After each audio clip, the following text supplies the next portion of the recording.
The Econs workers, who have been here over a year, needed access to the balcony for a second time, so a few days ago I removed a lot of stuff stored there and put most of it in my bedroom, which you might know I don't use to sleep, but I do use the internet here and edit my videos.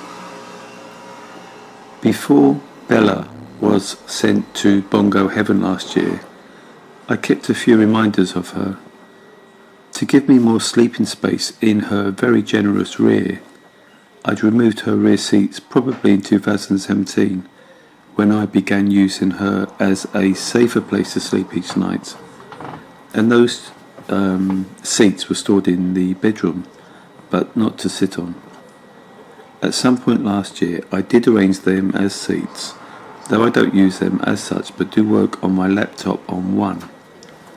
Some of the stuff that was on the balcony went behind the two seats as well as on the spare unused one.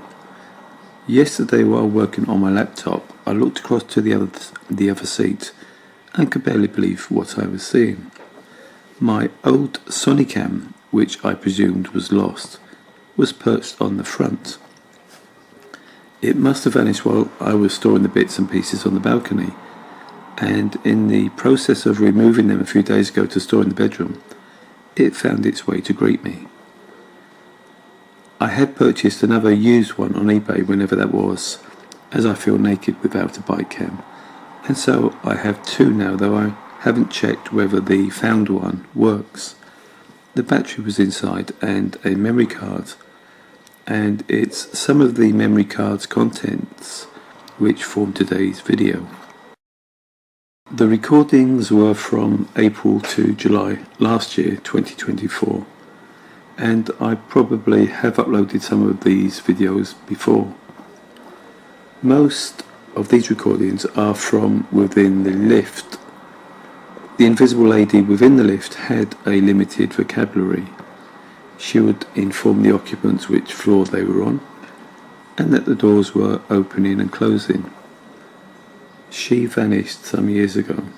Since her departure, some invisible squatters have moved in, and some of them seem to have gone insane, muttering the same word or phrases over and over, the poor things. But I have recorded other, less repeated things said from those invisible squatters. Are they conversing with each other, and do they speak to or about the temporary human occupants as they travel in the lift? Of equal interest, do you hear any of what is said?